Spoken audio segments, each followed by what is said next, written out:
Slip disc का प्राकृतिक समाधान, योग, विश्राम और सही जीवन शैली। स्लिप डिस्क के बारे में कहें, कमर दर्द के बारे में कहें, ये सिर्फ वृद्धजनों की समस्या नहीं। अब युवा हो, प्रौढ़ हो,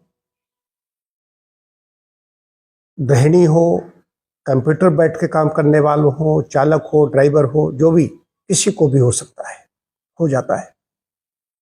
तो पहले कारण क्या है, न होने दें।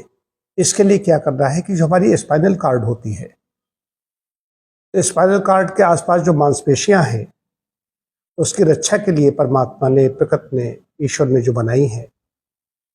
हम व्यायाम नहीं करते, व्यायाम से दूरी होती है, या कोई श्रम साध्य काम करते तो वहां का काम नहीं करते, वहां की मांसपेशियां कमजोर हो जाती हैं, सारा भार रीढ़ पर आ जाता है, स्पाइनल कार्ड पर आ जाता है।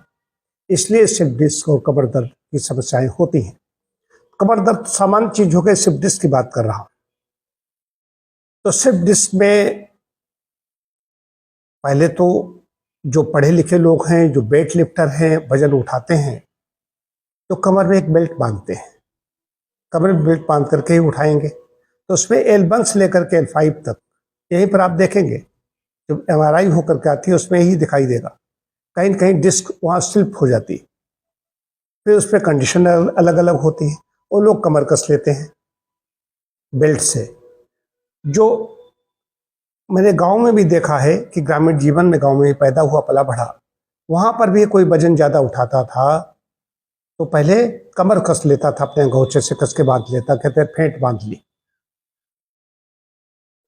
अब ऐसा नहीं, हम लोग भी बेल्ट बांधते हैं, लेकिन बेल्ट जहाँ पर बंधी चाहिए वहां पर तो बांधते नहीं। वो तो नाक के नीचे बिल्कुल एक पैंट को रोकने के एक फैशन जैसा बन गया है।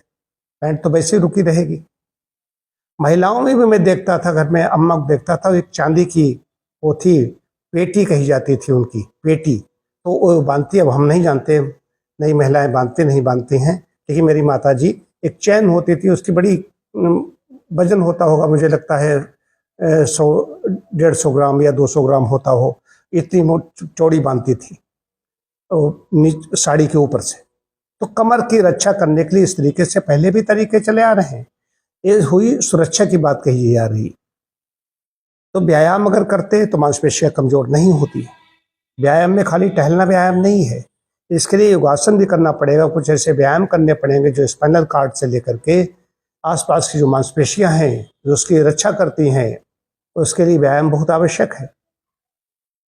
अब मैं बता रहा हूँ, स्लिप डिस्क हो गई है तो क्या करना है। स्लिप डिस्क हो गई तो सबसे पहले तो आदमी, जो इष्ट मित्र हैं, स्वैसी हैं, घर के सदस्य हैं, पढ़े लिखे हैं या अपढ़ हैं, सब न्यूरो एक तो चिल्लाने लगते हैं, न्यूरो।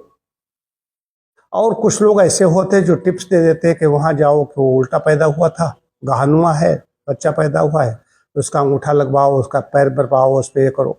कुछ लोग मालिश करवाते हैं, कुछ लोग झटके देते हैं, भांत भांत के नुस्खे हैं, उससे समस्या और गड़बड़ा जाती है। तो इसकी ठीक यही है कि आप कमर दर्द हो गया है, स्लिप डिस्क हो गई है, स्लिप डिस्क के लक्षण है, चिकित्सक से संपर्क कर लें। आवश्यक होगा तो एक्सरे, MRI उसकी कराई जाएगी। MRI में अगर स्लिप डिस्क आ गई है तो स्लिप डिस्क से पूरा परिवार घबरा जाता है, लगता है स्लिप डिस्क हो गई, स्लिप डिस्क हो गई, तो ऑपरेशन ही इसका चाह रहा है। नहीं, उसमें स्लिप बल्ज है, या हर्निएशन है, या वर्टेब्रा ज़्यादा इधर उधर हट गई है, उस पर प्रेशर पड़ रहा है, कंप्रेस्ड कर रही है, नर्व्स जो निकली हैं उन पर दबाव ज़्यादा पड़ रहा है, तब ज़्यादा वो खतरनाक मामला माना जाएगा। लेकिन कहीं हल्की बल्ज है, कहीं कुछ हल्का सा ऐसे हुआ है, तो वो रेस्ट करने से ही ऐसे ही आ जाएगी। इसके लिए मैं योग और प्राकृतिक चिकित्सा बात करता हूँ। कई ऐसे लोग हैं जो यहाँ पर आए हैं, ठीक हुए। यहाँ पर क्या करते हैं, हम आसपास की मांसपेशियों की ताकत बढ़ाते हैं, और साथ साथ में जो गर्म ठंडा करते हैं, पैक देते हैं, स्टीम देते हैं, इससे साथ साथ में एक्सरसाइज करवाते हैं, योगासन करवाते हैं इसके, तो उससे डिस्क अपनी जगह पर आने लगती है। पर्याप्त रेस्ट करवाते हैं। एक तो लखनऊ में पत्रकार हैं, बड़े पेपर से जुड़े हुए हैं, उनकी यही स्थिति हुई। वो हमारे उपचार में पहले रहे थे तो सब मुझे पता था। मैं उनको वहीं पर लेटे लेटे, यहाँ पर लाइव मैं उनसे बात करता था, वीडियो कॉल हमारी उनकी होती थी, अब ये करो ये करो ये करो। उनकी पत्नी वहाँ पर उनको उपचार देते रही, इसी से उनको आराम मिले। तो इसमें पौष्टिक आहार भी लेना होगा, सात्विक आहार हो, पौष्टिक आहार हो। अगर स्लिप डिस्क हो गई है, उसमें यदि अभी मलमूत्र रोकने में कोई समस्या नहीं हो रही है, चलने फिरने में कोई समस्या नहीं हो रही है, तो आप यहाँ पर भी आ सकते हैं, या इससे जो चिकित्सालय वहाँ पर जा सकते हैं। यदि इसमें परेशानी हो रही है, पेशाब रोकने में समस्या हो रही है, चलने फिरने में समस्या हो रही है, तो निश्चित रूप से आपको न्यूरोलॉजी में आपको जाना पड़ेगा।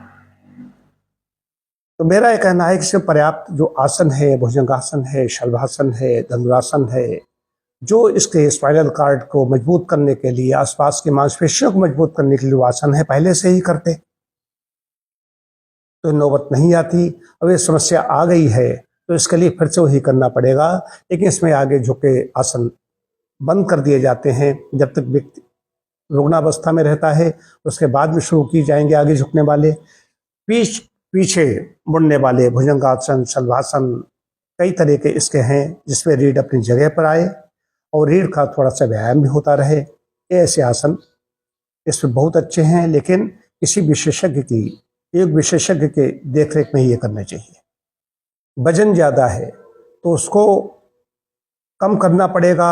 हमने ऐसे कई केस देखे हैं यहाँ से नोएडा तक, उनका वजन ज़्यादा था, मैंने उनका वजन कम कर दिया, इसी से उनको आराम मिल गई।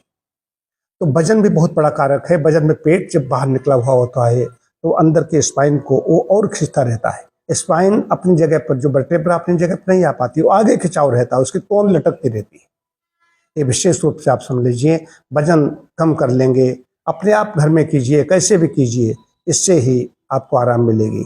लेकिन वजन कम करने के साथ साथ में लोकल जो ट्रीटमेंट दिया जाता है नेचुरोपैथी में, यौगिक उसमें व्यायाम बताए जाते हैं, तो ये इससे बहुत ज़्यादा आराम मिलती है। मेरा ये अनुभव है। आप ऑपरेशन तो अंत में है, लेकिन प्रारंभ में ही ऑपरेशन नहीं है। ऑपरेशन चिल्लाने से काम नहीं चलेगा। पहले आप अल्टरनेटिव, जो उसका विकल्प है, वैकल्पिक चिकित्सा पद्धतियां हैं, उनमें भी जाकर के जरूर देखें।